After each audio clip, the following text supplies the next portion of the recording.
السلام علیکم ناظرین۔ حضرت ابراہیم علیہ السلام کے بیٹے حضرت اسماعیل علیہ السلام کے 12 بیٹے تھے۔ ان کی نسل اس قدر ہوئی کہ مکہ میں نہ سما سکی اور ملک حجاز میں پھیل گئی۔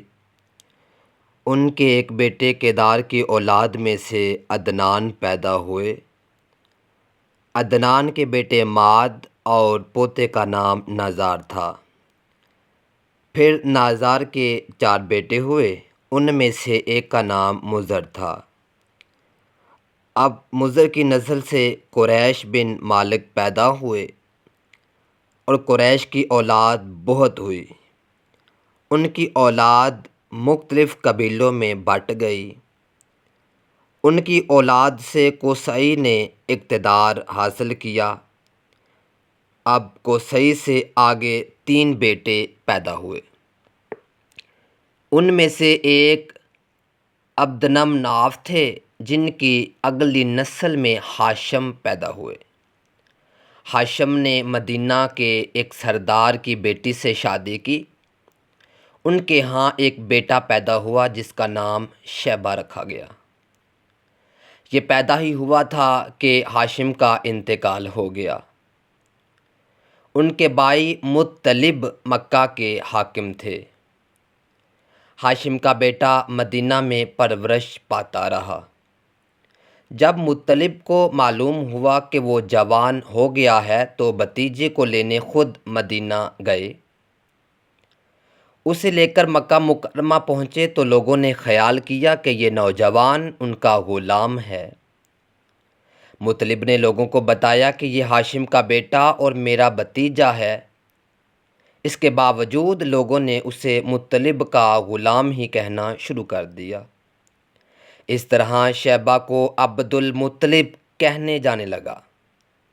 حضرت عبد المطلب کے ہاں حضرت ابو طالب، حمزہ، عباس، ابو لہب، حضرت عبداللہ، حارث، زبیر، زرار اور عبد الرحمن پیدا ہوئے۔ ان کے بیٹے حضرت عبداللہ سے ہمارے پیارے نبی حضرت محمد مصطفیٰ صلی اللہ علیہ وآلہ وسلم پیدا ہوئے۔ حضرت عبد المطلب کے تمام بیٹوں میں سے حضرت عبداللہ سب سے زیادہ خوبصورت اور پاک دامن تھے۔ حضرت عبد المطلب کو خواب میں زمزم کا کنواں کھودنے کا حکم دیا گیا، یعنی حضرت اسماعیل علیہ السلام کے کنویں کو۔ اس کنویں کو قبلہ جرہم کے سردار مزار نے بند کر دیا تھا۔ قبلہ جرہم کے لوگ اس زمانے مکہ کے سردار اور بیت اللہ کے نگران تھے۔ انہوں نے بیت اللہ کی بے حرمتی شروع کر دی۔ ان کا سردار مزاد بن عمر تھا، وہ اچھا آدمی تھا۔ اس نے اپنے قبیلے کے لوگوں کو سمجھایا کہ بیت اللہ کی بے حرمتی نہ کرو، مگر ان پر کوئی اثر نہ ہوا۔ جب مزاز نے دیکھا کہ ان کو کوئی اثر نہیں ہوتا تو قوم کو ان کے حال پر چھوڑ کر وہاں سے جانے کا فیصلہ کر لیا۔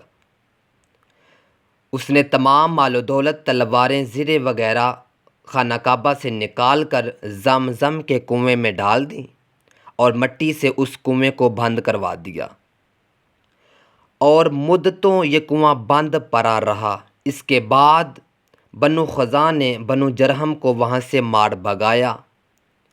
بنو خزاں اور قصی کی سرداری کا زمانہ اسی حالت میں گزرا۔ کنواں بند رہا یہاں تک کہ قصی کے بعد حضرت عبد المطلب کا زمانہ آ گیا۔ حضرت عبد المطلب نے خواب میں دیکھا کہ انہیں زمزم کے کنویں کی جگہ دکھائی گئی اور اسے کھودنے کا حکم دیا گیا۔ حضرت علی رضی اللہ تعالیٰ عنہ سے روایت ہے کہ حضرت عبد المطلب نے فرمایا کہ میں حجر اسود کے مقام پر سو رہا تھا کہ میرے پاس ایک آنے والا آیا اور مجھ سے کہا کہ طیبہ کو کھود دو۔ میں نے پوچھا طیبہ کیا ہے، مگر وہ کچھ بتائے بغیر چلا گیا۔ دوسری رات پھر خواب میں کہنے لگا برہ کو کھودو۔ میں نے پوچھا براہ کیا ہے؟ وہ بغیر کچھ بتائے چلا گیا۔ تیسری رات اپنے بستر پر سو رہا تھا کہ خواب میں پھر وہ آنے والا آیا اور کہنے لگا مظلونہ کو کھودو۔ میں نے پھر پوچھا کہ یہ مظلونہ کیا ہے؟ وہ بغیر کچھ بتائے پھر چلا گیا۔ اس سے اگلی رات میں پھر اپنے بستر پر سو رہا تھا کہ خواب میں وہ آنے والا آیا اور کہنے لگا زمزم کو کھودو۔ میں نے پھر پوچھا کہ یہ زمزم کیا ہے؟ تو اس بار اس کہنے والے نے کہا جس کا پانی کبھی ختم نہیں ہوتا، جو حاجیوں کے بڑے بڑے مجموعوں کو سیراب کرتا ہے۔ حضرت عبدالمطلب کہنے لگے کہ میں نے اس سے پوچھا کہ یہ کنواں کس جگہ پر ہے؟ اس نے بتایا جہاں گندگی اور خون پڑا ہے اور کالا کوا ٹھونگے مار رہا ہے۔ دوسرے دن حضرت عبدالمطلب اپنے بیٹے حارث کے ساتھ وہاں گئے۔ انہوں نے دیکھا کہ وہاں گندگی اور خون پڑا ہوا تھا اور ایک کوا ٹھونگے مار رہا تھا۔ اس جگہ کے دونوں طرف بت موجود تھے اور یہ گندگی اور خون دراصل ان بتوں پر قربان کیے جانے والے جانوروں کا تھا۔ پوری نشانی مل گئی تو عبدالمطلب وہاں کھودائی کرنے لگے، لیکن اسی وقت قریش وہاں آ پہنچے۔ انہوں نے کہا اللہ کی قسم ہم تمہیں یہاں کھودائی نہیں کرنے دیں گے۔ تم ہمارے ان دونوں بتوں کے درمیان کنواں کھودنا چاہتے ہو جہاں ہم ان کے لیے قربانیاں کرتے ہیں۔ حضرت عبدالمطلب نے ان کی بات سن کر اپنے بیٹے حارث سے کہا کہ تم ان لوگوں کو میرے قریب نہ آنے دینا، میں کھدائی کا کام کرتا رہوں گا، اس لیے کہ مجھے جس کام کا حکم دیا گیا ہے میں اس کو ضرور پورا کروں گا۔ قریش نے جب دیکھا کہ وہ باز آنے والے نہیں تو رک گئے۔ آخر انہوں نے کھدائی شروع کر دی۔ جلد ہی کنویں کے آثار نظر آنے لگے۔ یہ دیکھ کر انہوں نے کہا اللہ اکبر اور پھر پکار اٹھے یہ دیکھو، یہ حضرت اسماعیل کی تعمیر ہے۔ جب قریش نے یہ دیکھا کہ انہوں نے کنواں تلاش کر لیا تو ان کے پاس آ گئے اور کہنے لگے عبدالمطلب اللہ تعالیٰ کی قسم یہ ہمارے باپ حضرت اسماعیل علیہ السلام کا کنواں ہے اور اس پر ہمارا بھی حق ہے، اس لیے اس میں ہم تمہارے برابر کے شریک ہوئے۔